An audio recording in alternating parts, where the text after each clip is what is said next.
La Asamblea escuchará un discurso del excelentísimo señor Elberdog Shakia, presidente de Mongolia.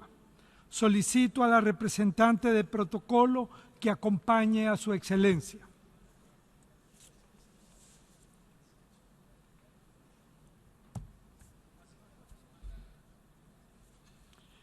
En nombre de la Asamblea General, tengo el honor de dar la bienvenida a las Naciones Unidas al excelentísimo señor Elberdog Shakia, presidente de Mongolia, y de invitarlo a dirigirse a la Asamblea.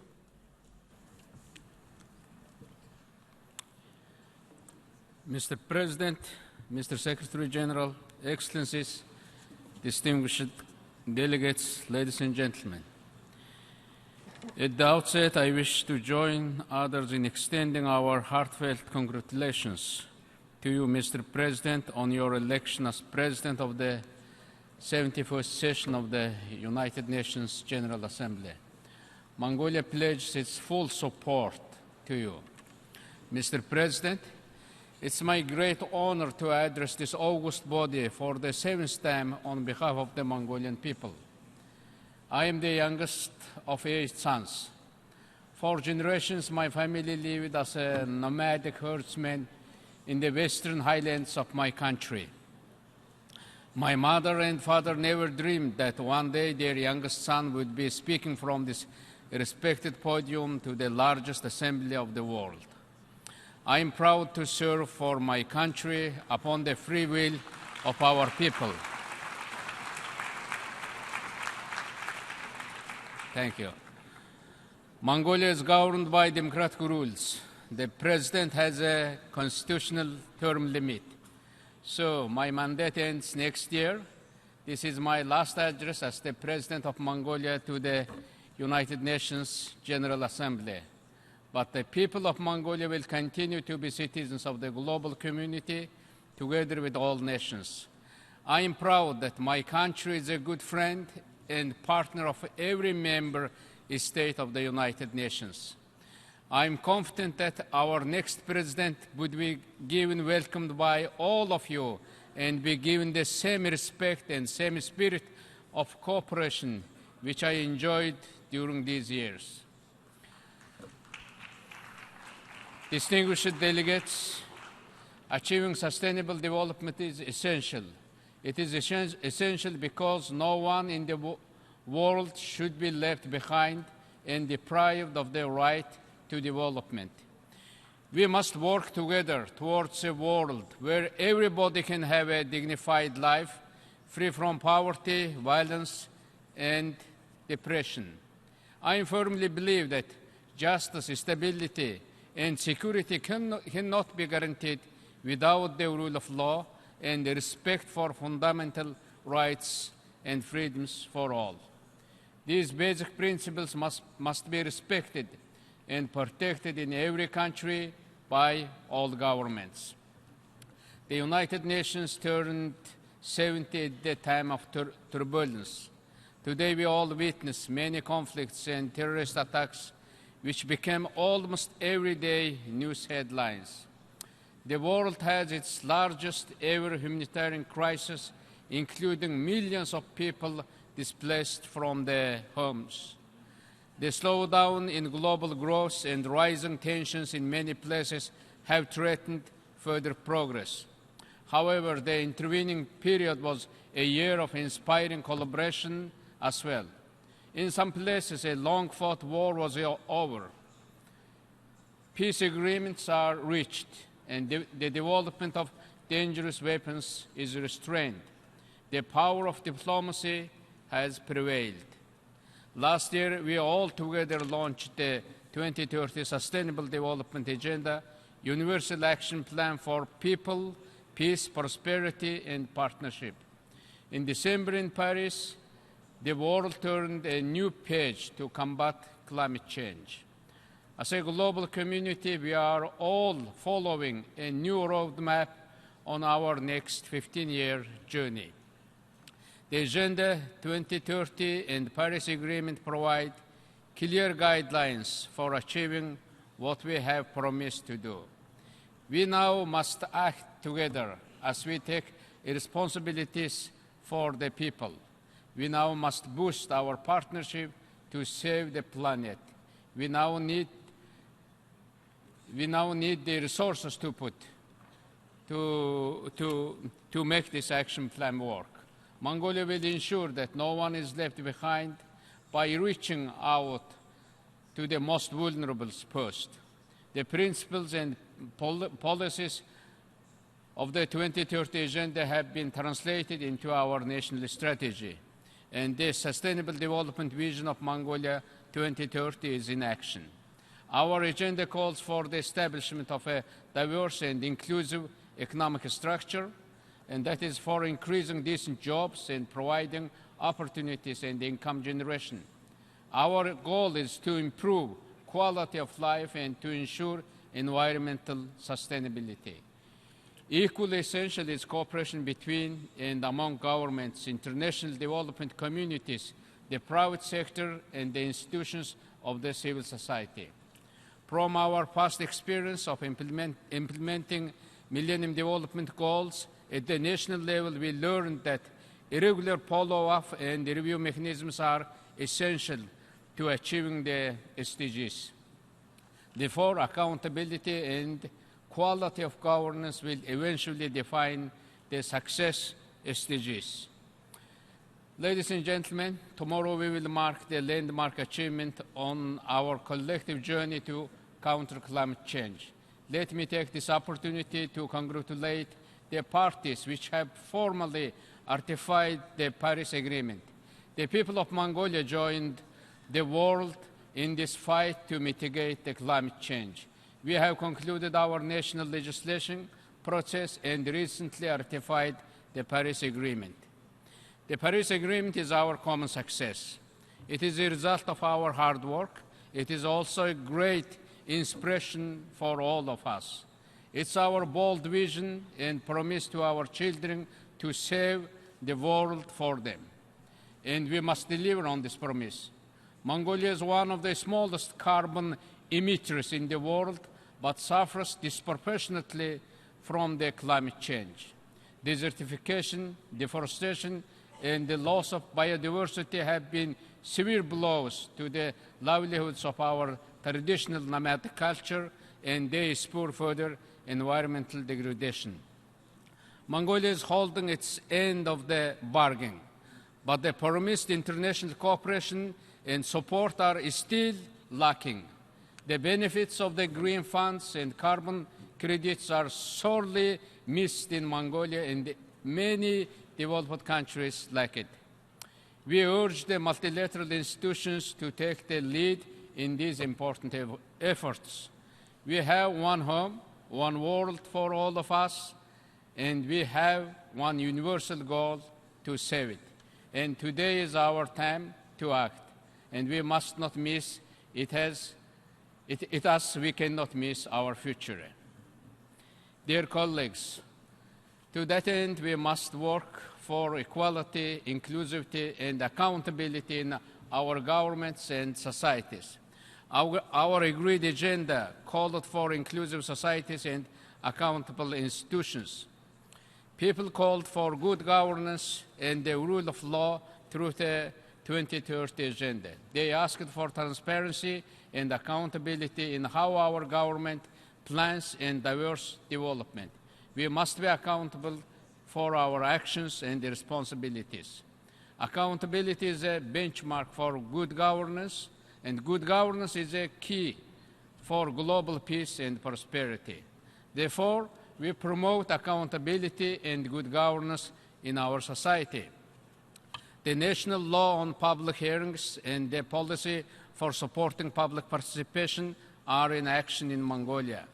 The development agenda demands action against corruption. It requires that institutions function in a transparent and efficient way based on the rule of law. That means basic services are delivered without discrimination or corruption. That means stability for investors and predictability for business with clear legal framework, decent jobs, and the resource to an independent court. That means natural resources are harnessed to benefit the many, not the few, and the environmental impact is measured and controlled. Dear friends, development and accountability is all about democracy. We should never take democracy for granted, neither should we worship it. It must be nurtured and strengthened on a daily basis. It's our way of living and our state of mind. A democratic society is sustainable because it aims at the highest development of every one of its members. Therefore, our common goal as leaders is to provide for an environment where the democratic institutions can thrive, provide for the rule of law, human rights, democratic governance, and free and fair elections. And we must enforce accountability, accountability and accountability. The people will do the rest in a democracy. For only in a democracy is everyone provided with the opportunities for self-development and realization. In the last 26 years, Mongolia has accumulated its own experience of a stable and peaceful democracy. It was tested again by the last parliamentary elections held on June 29, 2016. The election was open and transparent. The newly formed parliament and cabinet are now responsible for the people of Mongolia. The people vested them full power to work hard for them. Over the last 2 decades, Mongolia has been supporting and promoting stronger democratic institutions and sustainable, effective, legitimate democracy. We have been sharing our experiences and lessons learned with other fellow nations. We were happy to learn that our lessons helped other countries. From this podium, I wish to sincerely congratulate the people of Kyrgyzstan and Myanmar for their successful elections held last year and wish them sustained prosperity. As a chair of the International Institute for Democracy and Electoral Assistance, Mongolia hosted the International Democracy Forum last month. At this year's forum, they focus on learning from democratic transitions. Experts from many countries with different models of democracy shared their experiences on improving the modalities of elections, accountability, and transparency. This was truly knowledge-sharing and inspiring exercise. The International Cooperation Fund of Mongolia, to which we are committed, will expand its activities to work together with emerging democracies. Mr. President, Mongolia holds dear human rights and liberties. These days, we all too often talk about human rights and the rule of law. Whether we uphold these values is tested by actual exercise and implementation. The entire 2030 agenda is centered on the respect for human rights and human dignity.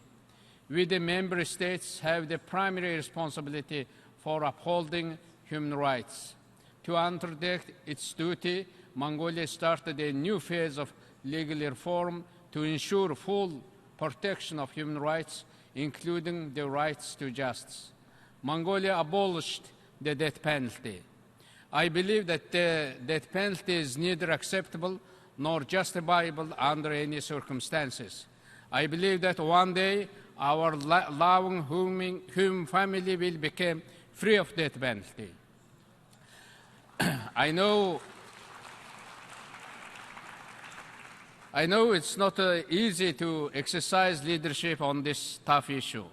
Nevertheless, as a democratic society in the East, Mongolia shall spare no efforts to promote human rights and human dignity. As a member of the United Nations Human Rights Council, Mongolia will work against any form of discrimination. 10 years ago, we, the member states, created the Human Rights Council to put the human rights pillar back at the center of the United Nations system. It was centered to provide a space for open dialogue to respond to human rights and emergencies. As we all know too well, human rights are sadly threatened around the world. Many fail to uphold human rights while countering terrorism. The Human Rights Council must act effectively to create a global culture based on a respect for human rights and dignity for all. Excellencies, the spread of terrorism all over the world is a grave concern for us. Terrorism is a common challenge for the entire humankind.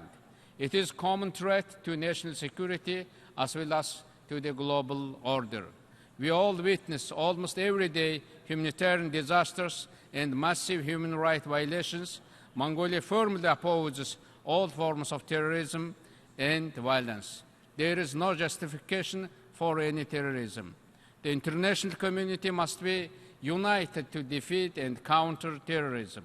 At the same time, we should also do all we can to prevent this violent extremism. In July this year, Mongolia successfully hosted the 11th ASEM Summit, commemorating its 20th anniversary. I take this opportunity to express my heartfelt gratitude to the heads of state and government and leaders of the ASEM partner organizations for attending the summit and contributing to its success. I am proud to report to General Assembly that the leaders of Asia and Europe all came together to chart out the future course of actions in the next decade. We reaffirmed our strong determination for joint actions to consolidate peace, security, and stability. Asia and Europe are united in our actions against terrorism, corruption, and poverty. I firmly believe that ASEM multilateralism will advance global well-being and prosperity. Once again, thank you, friends, for visiting my homeland for a once-in-a-century event, global magnitude. In the Ulaanbaatar Declaration, the leaders of Asia and Europe sent strong messages to the people of the world how we will work together in the next decade. We are united in contributing to sustained peace, security, stability, economic recovery, and to responding to global regional challenges in the 21st century. We all agreed on the key role that the United Nations should play in maintaining international peace and security. Friends, colleagues, it has always been a profound delight for me as the head of state of Mongolia to report to the General Assembly of the successful service of Mongolian sons and daughters in blue helmets who stand on guard for global peace and stability. The United Nations is making its utmost to protect civilians and conflicts and create conditions for lasting peace. The security environment is far more complex and more dangerous than ever, and service of the United Nations peacekeepers has never been this much in demand. The world is not yet free of wars, devastations, and destitution. But we believe that there will come a day when child refugees no longer will be swept to the shore by cold ocean tides, when children no longer will be orphaned in a senseless violence and wars, and when people no longer will be afraid to take peaceful strolls in the beautiful cities of Nice, Istanbul, or Dhaka.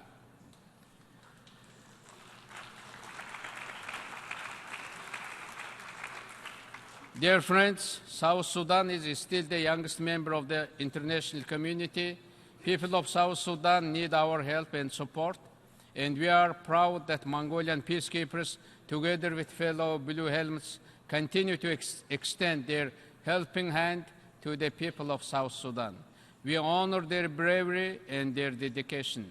Taking this opportunity, I would like to express my profound appreciation to the thousands of courageous members of international humanitarian organizations. They put their very lives at risk while saving millions from certain death and starvation. And once again, my congratulations to them. The demand for mediation and support and good offices for humanitarian assistance reached all-time high. The situation must be resolved. My own region, Northeast Asia, is home to many unresolved issues. The last stronghold and division of the Cold War still remains on the Korean Peninsula. Any development there will have a direct impact on regional and our own security and stability. Once again, we reiterate our firm position that the Korean Peninsula should be nuclear weapon-free. In order to resolve the tensions and conflicts, it is crucial to eradicate mistrust amongst the concerned nations and to hold direct talks more often. The Ulaanbaatar Dialogue on Northeast Asian Security is called to do exactly that, to promote trust in the region and to facilitate exchange of ideas and to find solutions to common concerns. The task is complicated and not easy. However, every member of the United Nations shall strive for a right solution. Mr. President, in conclusion, may I express Mongolia's full commitment to faithfully implement both the 2030 Sustainable Development Agenda and Paris Agreement on climate change. We must demonstrate to the world and to our nations that meaningful progress is being made in all 17 Sustainable Development Goals. We reaffirm our firm commitment to the multilateral system with the United Nations as its core. So let us work together for the progress of global development for the future generations. And as ever before, in the cause of peace, freedom, and justice, Mongolia will play its part.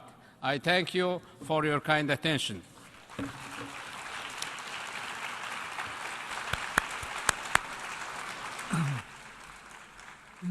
En nombre de la Asamblea General, deseo dar las gracias al presidente de Mongolia por la declaración que acaba de formular. Ruego a los representantes que permanezcan sentados mientras despedimos al presidente.